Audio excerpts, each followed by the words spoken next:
ট্রাম্পকে মোকাবেলায় আদালতে যাবার হুঁশিয়ারি মামদানির, শুরু করেছেন দায়িত্ব গ্রহণের প্রস্তুতি। রুশ মার্কিন পাল্টাপাল্টি পারমাণবিক পরীক্ষার হুমকি, বৈশ্বিক নিরাপত্তা নিয়ে উদ্বেগ।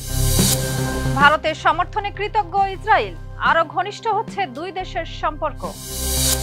মামদানির ঐতিহাসিক সাফল্যের নেপথ্যের প্রেরণা স্ত্রী রামা দুয়াজি।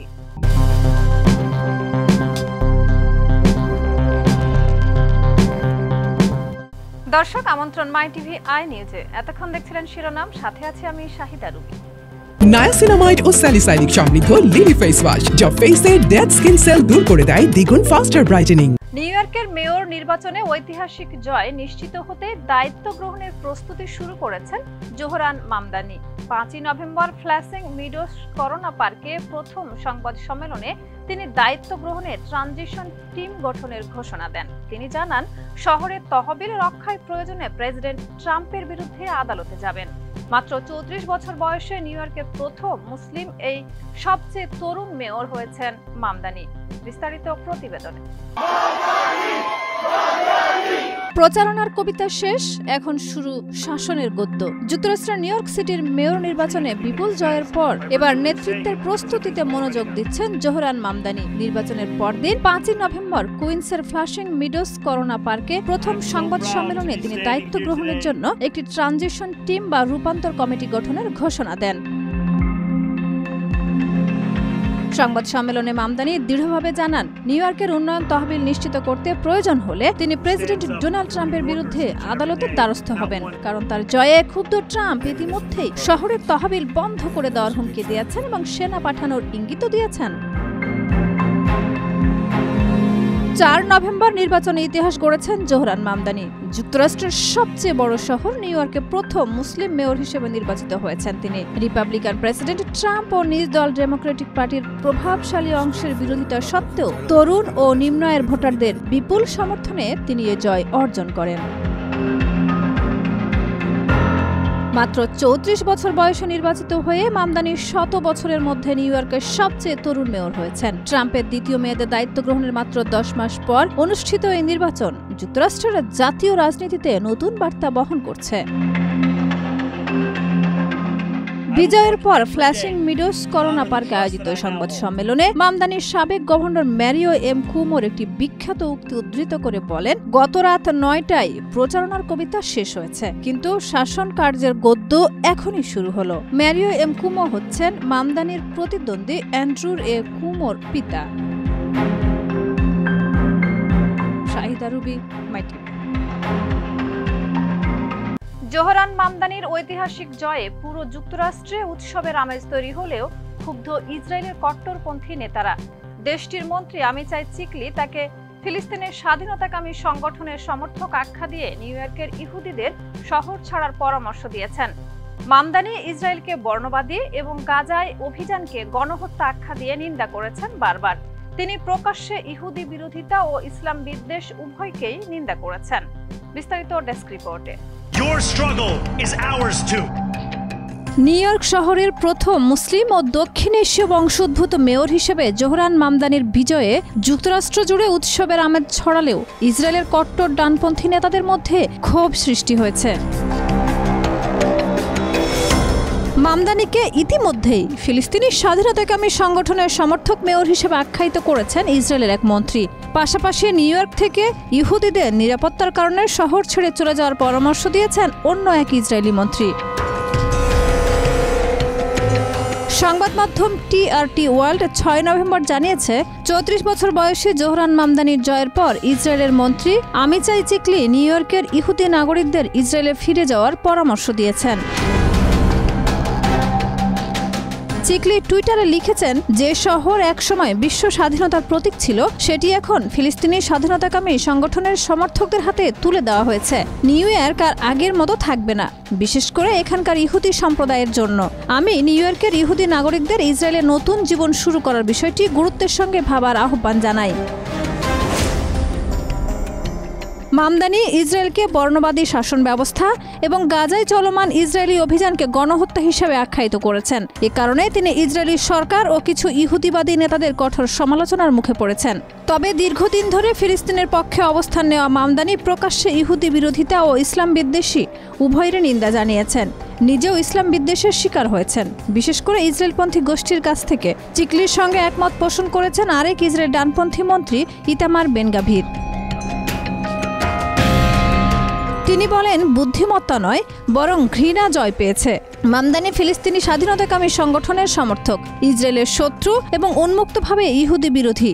ইসরায়েল বেইতেনু দলের নেতা অ্যাভিগডর লিবারম্যান বলেন, নিউ ইয়র্ক এমন একজনকে মেয়র হিসেবে বেছে নিয়েছেন যিনি বর্ণবাদী, জনপ্রিয়তাবাদী এবং শিয়া ইসলামপন্থী।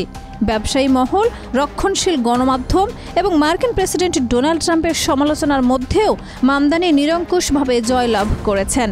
নির্বাচনের একদিন আগে ডোনাল্ড ট্রাম্প নিজের ট্রুথ সোশ্যাল প্ল্যাটফর্মে তাকে ইহুদি বিদ্বেষী হিসেবে আক্রমণ করেন। Shahida Ruby, MyTV.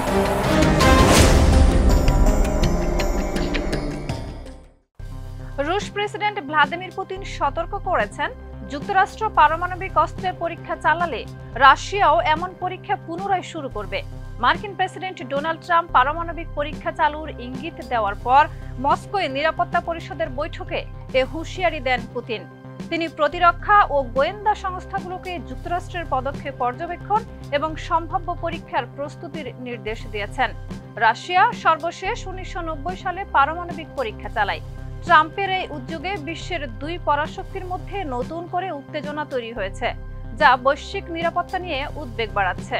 বিস্তারিত প্রতিবেদন।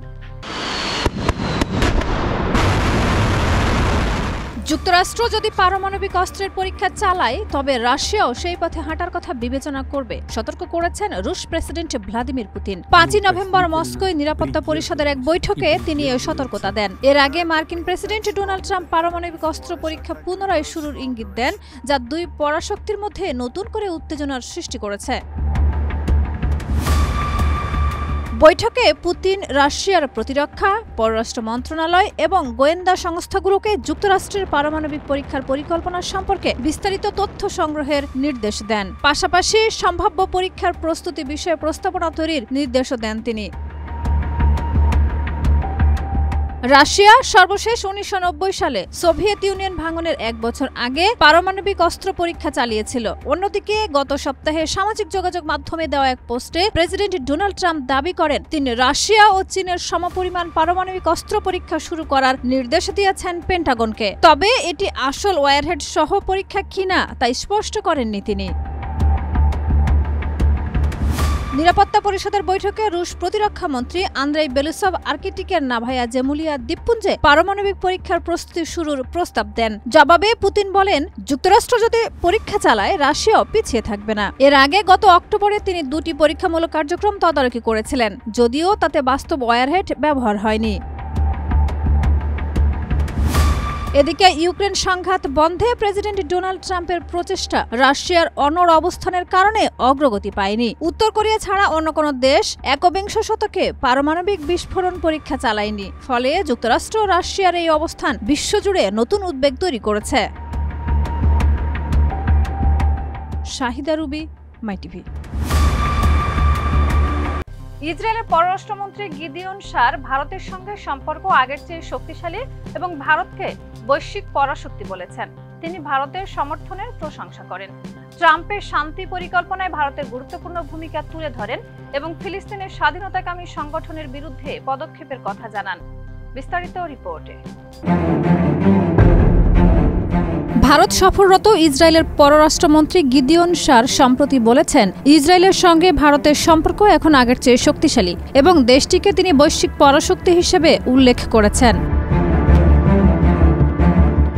4 নভেম্বর এনডিটিভিকে দেওয়া এক বিশেষ সাক্ষাৎকারে দিল্লিতে ভারতের পররাষ্ট্রমন্ত্রী এস জয়শঙ্করের সঙ্গে বৈঠকের পর গিদিয়ন বলেন, আমাদের সম্পর্ক ধারাবাহিকভাবে উন্নতি করেছে।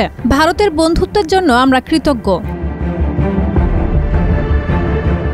2023 সালের 7 অক্টোবর ফিলিস্তিনের স্বাধীনতাকামী সংগঠনের হামলার পর ভারতের সমর্থন প্রসঙ্গে তিনি বলেন, আমরা কখনো ভুলব না যে ওই ভয়াবহ দিনে প্রধানমন্ত্রী নরেন্দ্র মোদী প্রথম বিশ্বনেতা হিসেবে প্রধানমন্ত্রী বেনিয়ামিন নেতানিয়াহুকে ফোন করেছিলেন। ভারত আমাদের পাশে ছিল। গাজা শান্তি প্রক্রিয়া নিয়ে গিদিয়ন বলেন, সবচেয়ে জরুরি হল ট্রাম্পের শান্তি পরিকল্পনাকে একমাত্র পথ হিসেবে ধরে রাখা। এটি ধাপে ধাপে বাস্তবায়নযোগ্য ও বাস্তবসম্মত। বিশ্বের অনেক দেশ যখন এই পরিকল্পনা থেকে সরে যেতে চাইছে, তখন ভারত বৈশ্বিক পরাশক্তি হিসেবে এই পরিকল্পনায় গুরুত্বপূর্ণ ভূমিকা রাখতে পারে। দ্বিরাষ্ট্র সমাধান প্রসঙ্গে তিনি মন্তব্য করেন, বর্তমানে এমন একটি ফিলিস্তিনি রাষ্ট্র গঠন করা সম্ভব নয় যা আমাদের নিরাপত্তাকে হুমকির মুখে ফেলবে। মধ্যপ্রাচ্যে এখনও গাজা, লেবানন ও ইয়েমেনে ইরান সমর্থিত সন্ত্রাসী রাষ্ট্র সক্রিয়। ফিলিস্তিনের স্বাধীনতাকামী সংগঠনের সম্পর্কে গিদিয়ন বলেন, ইসরায়েলের লক্ষ্য ফিলিস্তিনের স্বাধীনতাকামী সংগঠনের সামরিক শক্তি ধ্বংস করা এবং গাজার তাদের শাসন ব্যবস্থা শেষ করা। আমাদের পরিকল্পনা হলো অন্য কাউকে ক্ষমতায় বসানো এবং সন্ত্রাসী শাসন ব্যবস্থাকে চিরতরে শেষ করা। সাক্ষাৎকারের শেষ ভাগে তিনি বলেন, প্রধানমন্ত্রী মোদী ও বেনিয়ামিন নেতানিয়াহুর ঘনিষ্ঠ সম্পর্ক দুই দেশের সহযোগিতাকে আরও গভীর করছে। তাদের আলোচনা সবসময় খোলামেলা ও কৌশলগত। আশা করি তারা শিগগিরই সাক্ষাৎ করবেন। Shahida Ruby, MyTV.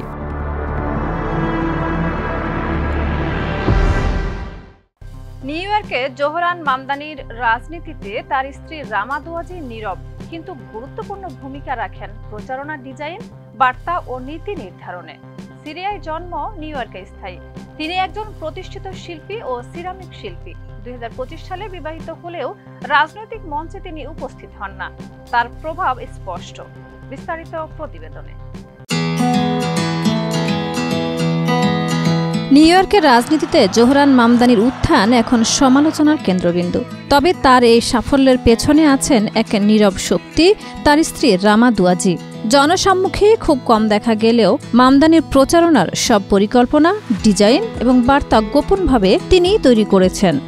মেয়র পদের প্রচারণায় ভিজুয়াল পরিচয় এবং ডিজিটাল বার্তা সহজেই মানুষের কাছে পৌঁছে দেওয়ার ক্ষেত্রে তার অবদান অমূল্য। স্বেচ্ছাসেবকরা তাকে অনানুষ্ঠানিকভাবে নীরব স্থপতি বলে ডাকে। দুয়াজি নিজে কখনো মঞ্চে উঠেননি, সাক্ষাৎকার দেননি বা সামাজিক যোগাযোগ মাধ্যমে সক্রিয় হননি। তিনি বিশ্বাস করেন, রাজনীতি হওয়া উচিত কাজ ও ভাবনার মাধ্যমে, ব্যক্তিত্বের মাধ্যমে নয়। তার নীরব নির্দেশনা শুধু ডিজাইনে সীমাবদ্ধ নয়, নীতিগত বার্তা তৈরি এবং মানুষের অনুভূতির সঙ্গে সংযোগ স্থাপনেও তিনি গুরুত্বপূর্ণ ভূমিকা রাখেন। বিশেষ করে হাউজিং ও কমিউনিটির মতো সংবেদনশীল বিষয়ে মামদানির বক্তব্য দুয়াজির সঙ্গে দীর্ঘ আলোচনার ফল। রামা দুয়াজি সিরিয়ায় জন্মগ্রহণ করেন। ছোটবেলায় দুবাইয়ে কিছু সময় কাটানোর পর তিনি নিউ ইয়র্কে স্থায়ী হন। কমিউনিকেশন ডিজাইন ও ইলাস্ট্রেশনে শিক্ষিত। তিনি একজন প্রতিষ্ঠিত শিল্পী ও সিরামিক শিল্পী। তার কাজ প্রকাশিত হয়েছে the new yorker, the Washington post সহ বহু আন্তর্জাতিক মাধ্যমে এবং নিউ ইয়র্ক ও লন্ডনে প্রদর্শিত হয়েছে। দুজনের পরিচয় হয় 2021 সালে হিঞ্জে। 2025 সালের শুরুতে নিউ ইয়র্কে একটি সাদাসিধে অনুষ্ঠানে তারা বিবাহ বন্ধনে আবদ্ধ হন। যদিও রামা দুয়াজি সরাসরি রাজনৈতিক মঞ্চে উপস্থিত নন, মামদানির রাজনীতিতে তার প্রভাব স্পষ্টভাবে দৃশ্যমান। Shahida Ruby, MyTV.